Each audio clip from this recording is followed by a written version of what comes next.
Well, the actual movement of the golf swing, now that we've got the grip and setup and alignment taken care of, comprises of two things that we're always trying to blend together. The hand action, which is it's a small thing, but it's very important in controlling the blade, and then the actual pivot. And what I wanted to explain to you in this segment is the actual hand action. So again, when we set up, you can notice that we still got our pre-cock position, and we bend over to the ball, just like so. Now, let's just pretend that the ball is point 0. And if I took my hands and I cocked them all the way to here, that would be 90 degrees from there. And then if I did the same thing on the other side, that'd be 90. So if you put 90 and 90 together, that'd be 180 degrees of this little semicircle, just like so. In the golf swing, what I want you to try to grasp today is basically when we set up the hands, as we cock our hands as they go back, never break more than 45 degrees. So when I take this golf club back, I'm not continually allowing it to continually to cock. As I take it away, we're just going to go to about right there, and then my hands will be fully cocked as much as they want to. This will help me blend my pivot into the golf swing, but we're going to take it and let it break 45 degrees, look, boom, and then from there we just turn back and go through it. Same thing on the other side of the golf swing. When I go through the shot, I'm not continually cocking it just like so. We're going to allow it to break to right there, and then what this does is this forces the body to actually advance that golf club. Now, along with the 45-degree break is my hands. I like to take the face of that golf club, and my hands work in what we call a little bit of a conical action. And by that I mean when I take it away, this breaks a little bit under. I like to think that it breaks under, and when I come through the shot, it breaks a little bit like that. Even though when I come through it, there's a tremendous amount of centrifugal force that's actually trying to close that blade. But basically, if you took almost like an ice cream cone, and this was the point of the ice cream cone, the front part, see, it'd look a little bit like that as far as this hand action is concerned, just like so. Now, in a golf swing, what that does for me is, see, this would be like the lower quadrant. You know, we're trying to swing it around that motion right there, that path. And so when I take it back that way, we're right here. So see, my club is already set. So once the club gets to about right here, see, it's already set. I don't have to continually cock it. So once I get it up to the top, we're right here. See, I don't have to mess with it. It's already set perfectly. And you can see at the top of my golf swing that I've got a little bit of a bow, not much, but just a little bit of bow, and that allows my hands to be cocked. When we set up to the golf club, our hands are in what we call a neutral position, and then we want to take them from that neutral position, and we want them to set in this cock position. We sure don't want to take it back and take it up here and uncock the golf club. We want to be able to cock it where we can uncock it and let that club release fully through that golf shot. So simple little deal. We're going to let our hands cock about 40 degrees, and then from this position, see, as we turn back, see, that allows this just a little bit of the hand below the wrist, just like so.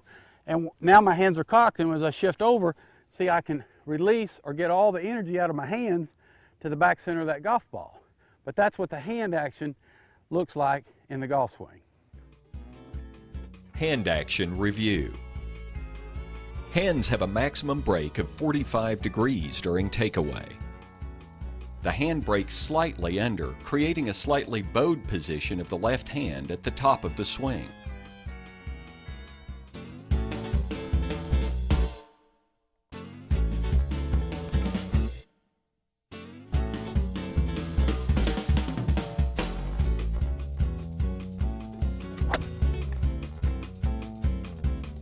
In describing the pivot, we've actually created 2 or 3 little drills. It'll be, I think, a great illustration as opposed to trying to explain the movement, you know, just with a golf club. So I'm going to place this golf club down, but what I want you to realize is, now what I've done is I've got me a little eye hook set in the ground right here, and I've got a little rope, and we're going to take our normal stance, and you can see it creates what we call an A-frame. And from this position here, I can show you exactly how the body works. This isn't how the arm works, but this will show you exactly what happens in the golf swing when it comes to the weight shift and the path that this body takes. Now, what I'm going to do is we actually allow the bottom of our spine to swing to the right and to the left as it twists. But you can see this A-frame, see, my body's going to work on this position. It goes right down that line, and then from there we do a little shift to the bottom, boom, just like so. But this is how my body works in a golf swing. See, what we allow the bottom of our spine to swing in order to keep the top part still. But you can see this very, coordinated motion of the ankles and the knees and the hips, but this will show you, give you a little guide path on how the body works in the golf swing, just like so. Now, another little great point about this drill is what happens is in a golf swing, a lot of times people, you know, they get what we call, let me grab this club real quick, they get what we call way over the top, like this, so that we're coming over the top of the shot. And what you got to understand about the golf swing, your center of gravity is right about your belly button there. If you got more weight in your lower body, it would be a little bit lower. If you got more weight in your upper body, it'd be an inch or two above. But see, this center of gravity is crucial because you always want your weight going with your center of gravity. So we allow the bottom part of the spine to swing in our golf swing, and that keeps the top part of the head still. And so if you've got somebody coming over the top of the ball, it's a simple correction to make.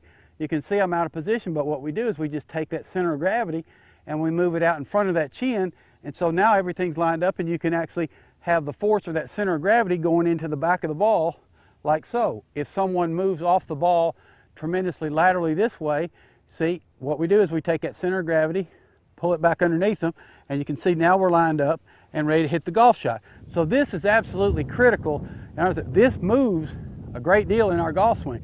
Now, if this all stayed still, is what would happen is your upper body moves laterally. And once it does that, that's like taking a new address position right in the middle of your golf swing. It's hard for you to be consistent when you do that.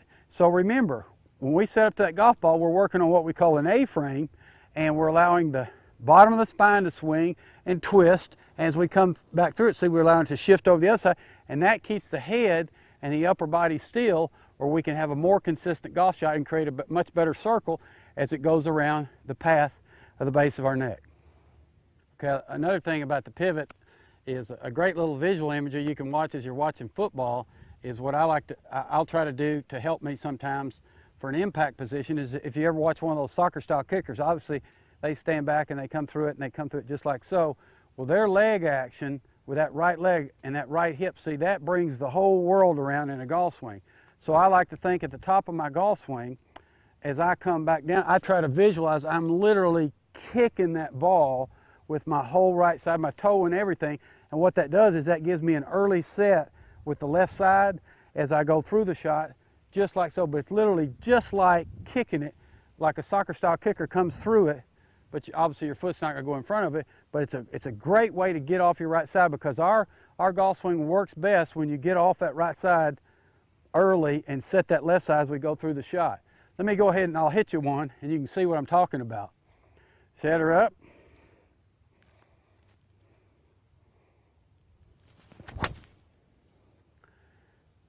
Boom. That's about as good as I can hit it. But again, just visualize a soccer style kick with that lower right side just as we do that. See, another thing too, by concentrating on the lower part of your body, we get much more of a ground up swing.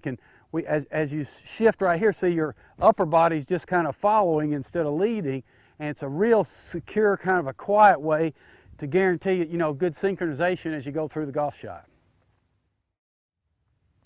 Well, you know, in describing the compound pivot, I think this is probably the best word picture or illustration we have as concerning drills. But what we're going to do is I'm going to show you how you put a shift and a turn together, and you also blend the body motions together. Much easier to create a lot more discipline for the movements and the path of your body. Now what I want you to do is just imagine I'm standing right in the middle of a large clock, and for reference points that golf ball is going to be 12 o'clock, and then obviously directly behind me would be 6 o'clock, and then we would go 1, 2, 3, 4, 5, 6, 7, 8, and so on and so forth.